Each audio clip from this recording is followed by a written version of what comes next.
જામનગરમાં શ્રી હરસિદ્ધા ગરબા મંડળ અને શ્રી હરસિદ્ધા માતાજી ચેરિટેબલ ટ્રસ્ટ દ્વારા દર વર્ષે માફક આ વર્ષે પણ નવરાત્રી મહોત્સવ પૂર્ણ થયે જામનગર શહેર અને આસપાસના ગ્રામ્ય વિસ્તારોની અંદાજે 800થી વધુ ગરબીઓની અંદાજે 28 થી 30 હજાર જેટલી બાળાઓ માટે સમૂહ ભોજનનો કાર્યક્રમ યોજવામાં આવ્યો હતો।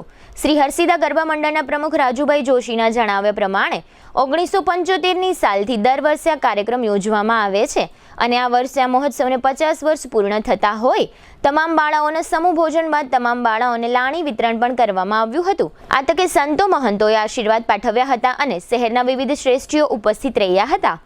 આ તકે જામનગર દક્ષિણના ધારાસભ્ય દિવ્યેશભાઈ અકબરી તથા શહેર બીજેપીના પૂર્વ પ્રમુખ હસમુખભાઈ હિંડોચા, પૂર્વ સાંસદ વિક્રમભાઈ માડમ તથા કોર્પોરેશનના વિપક્ષના નેતા ધવલ નંદા વગેરે ઉપસ્થિત રહ્યા હતા અને સંતોના આશીર્વાદ પ્રાપ્ત કરી ધન્યતા અનુભવી હતી।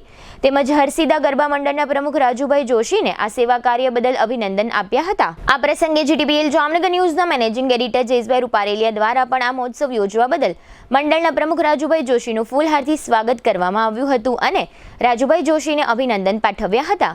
નવરાત્રિની ગરબીઓની હજારો બાળાઓ માટેના આ સમૂહ ભોજનનો ધાર્મિક કાર્યક્રમ ખૂબ જ આવકારદાયક બાબત છે અને ખૂબ જ મોટું આયોજન હોય છે, પરંતુ આટલી બધી બાળાઓ જામનગરમાં ખંભાળિયા નાકા બહાર આવેલી સોની જ્ઞાતિની વાડીના સ્થળે એકત્ર થવાને કારણે આ સમગ્ર વિસ્તારમાં ટ્રાફિક જામની સમસ્યા રહે છે અને બાળાઓની સુરક્ષાના સવાલો ઊભા થવા પામે છે। આથી ખરેખર તો આયોજકોએ આ જગ્યાને બદલે આ જગ્યા કરતાં 4-5 ગણી કોઈ વિશાળ જગ્યામાં આ આયોજન કરવું જોઈએ અને આ પ્રકારના વિશાળ આયોજન સમયે ટ્રાફિક જામ અને હજારો બાળાઓથી સુરક્ષાને ધ્યાનમાં રાખી પોલીસ બંદોબસ્ત સહિતની વ્યવસ્થાઓ ગોઠવવામાં આવે તો આ પ્રકારના વિશાળ આયોજનને 4 ચાંદ લાગી શકે। અત્રે ઉલ્લેખનીય છે કે દર વર્ષે આ વિશાળ આયોજન સોની જ્ઞાતિની વાડીમાં થાય છે, જે જગ્યા હજારો બાળાઓની સંખ્યાને ધ્યાનમાં રાખીને નાની પડી રહી છે, જેને કારણે આ સમગ્ર વિસ્તારમાં ટ્રાફિક જામ અને પાર્કિંગ સહિતની સમસ્યા ઊભી થાય છે અને સેંકડો બાળાઓ સંકળાશને કારણે પરેશાન પણ થતી હોય છે। આ સમગ્ર મહોત્સવ અંગે શ્રી હરસિદ્ધા ગરબા મંડળના પ્રમુખ રાજુભાઈ જોશીએ આપેલી વિગતો પ્રસ્તુત છે। જામનગરના ફૂડ લવર્સ માટે આવી છે શાહી ભેટ। જામનગરનું ખ્યાતનામ પાપા લુઈસ પિઝા હવે પ્રવેશે છે પોતાના બીજા વર્ષમાં અને સાથે લાવ્યું છે એક અનોખો food festival of 101+ dishes.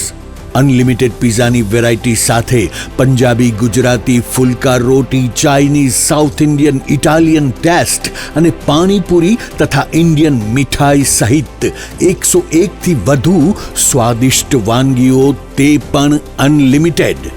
Lunch માત્ર ₹293 અને ડિનર માત્ર ₹345 જીએસટી સહિત દરેક લંચ અને ડિનર બાદ ફ્રી આઈસ્ક્રીમની મીઠી મોજ તો ખરી જ। દર બુધવારે ખાસ ઓફર, લંચ બફેટ ₹293 ને બદલે ફક્ત ₹239, ડિનર બફેટ ₹345 ને બદલે ફક્ત ₹269, એટલે કે સ્વાદ, મજા અને બચત ત્રણેય એક સાથે। બર્થડે પાર્ટી હોય, કોલેજ ફ્રેન્ડ્સનું ગેટ ટુગેધર હોય, એન્ગેજમેન્ટ પાર્ટી હોય કે કોર્પોરેટ મીટિંગ અથવા મસ્તી ભરી kitty party, Papa Louis Pizza બની ગયું છે આખા જામનગરનું ફેવરિટ ફૂડ ડેસ્ટિનેશન। સ્થળ Papa Louis Pizza, Awadh Square, Jamnagar Lalpur Road, near Shell Petroleum, Green City, Jamnagar. સંપર્ક 96 243 33 355। પાપા લુઈસ પિઝા, એકવાર આવશો તો વારંવાર આવશો। 1975ની માલિકો 11 બાળાઓને મહાપ્રસાદ જમાડીને આ કાર્યક્રમની શરૂઆત કરી। ધીમે આગળ જતા મારા ગુરુ મહારાજના આશીર્વાદને મારા ગુરુ મહારાજે એમ કીધું કે પૂરે જામનગર કો ખીલા દે, ત્યારે મને સપનામાં ખ્યાલ નહોતો કે હું જામનગરની બધી બાળાઓને પ્રસાદ જમાડીશ। આજ મારા ગુરુ મહારાજ અમારી વચમાં નથી, બ્રહ્મલીન થઈ ગયા, પણ એના આશીર્વાદ અમારી સાથે છે અને 1925ની સાલ છે આજે, એની માલિકો અમે 50 વર્ષ પૂરા કરી છે અને જામનગર શહેર તથા આજુબાજુના ગ્રામ્ય વિસ્તારની આશરે 28થી 30 હજાર બાળાઓને મહાપ્રસાદ જમાડી છે।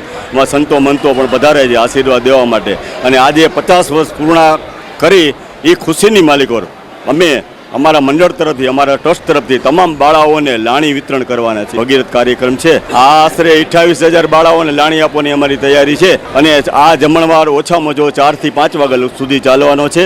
બપોરે 12 વાગ્યાથી આપના આગમન સુધીનો એનો ટાઈમ છે।